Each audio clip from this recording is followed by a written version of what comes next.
જે રીતે અત્યાર સુધીમાં વિગતો સામે આવી રહી છે, અમુક રાષ્ટ્રીય હાઈવે, નેશનલ હાઈવે વગેરે પણ બંધ સ્થિતિમાં. આગળ વાત કરીશું હવે રાજકોટની, કે જ્યાં આજી નદીનું રૌદ્ર સ્વરૂપ સામે આવ્યું. સતત બીજા દિવસે આજી નદી બે કાંઠે વહેતી જોવા મળી. રામનાથ મહાદેવને આજી નદી સતત જળાભિષેક કરી રહી છે અને મંદિર પર આજી નદીના પાણીનો જળાભિષેક સતત યથાવત છે. પાણીના પ્રવાહમાં મંદિર જળમગ્ન થઈ ગયું છે.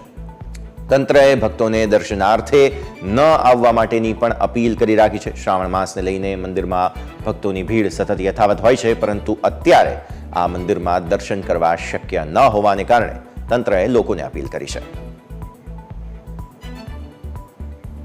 સતત ત્રીજા દિવસે રાજકોટમાં અવિરત વરસાદ વરસી રહ્યો છે. હું તમને સ્ક્રીન ઉપર રાજકોટની આજી નદીના દ્રશ્ય બતાવી રહ્યો છું.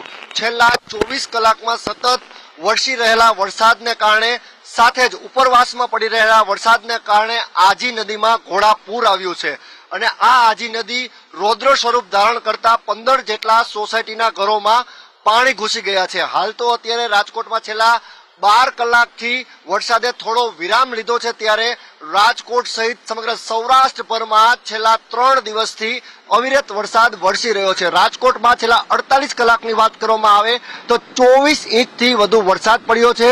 જે સ્ક્રીન ઉપર હું તમને દ્રશ્ય બતાવવા જઈ રહ્યો છું તે પવિત્ર રાજકોટના સ્વયંભૂ રામનાથ મહાદેવ મંદિરના આ દ્રશ્ય છે. રામનાથ મહાદેવ મંદિર જ્યારે આજી નદી બે કાંઠે થાય એટલે કે આજી નદીમાં ઘોડાપૂર આવે ત્યારે આ મંદિર સંપૂર્ણ પાણીમાં ગરકાવ થઈ જાય છે. દાદા પર જળાભિષેક થાય છે.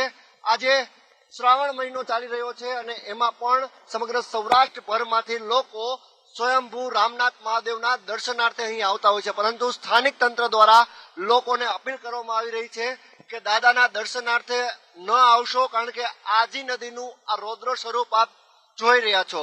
જે રાજકોટ વાસીઓ છે તેમને પણ દૂરથી દર્શન કરવા માટે અપીલ કરવામાં આવી રહી છે. હું તમને એ લોકોના દ્રશ્ય બતાવવા જઈ રહ્યો છું. પવિત્ર રામનાથ દાદાના દર્શન શ્રાવણ માસ નિમિત્તે લોકો અત્યારે કરવા આવી રહ્યા છે, પરંતુ પોલીસ તંત્ર દ્વારા તેમને રોકવામાં આવી રહ્યા છે. લોકોને અપીલ કરવામાં આવી રહી છે કે પાણી જોવા ન જાશો અને નીચાણવાળા વિસ્તારથી ખાસ દૂર રહેશો. આજી નદીનું આ રૌદ્ર સ્વરૂપ જોવા આવી રહ્યા છે અને સાથે દાદાના દર્શન કરવા આવી રહ્યા છે, પરંતુ લોકોને ન્યૂઝ કેપિટલ તરફથી પણ એક જ માત્ર વિનંતી છે કે પાણીના પ્રવાહથી દૂર રહેશો, સુરક્ષિત રહેશો અને સાવચેત રહેશો.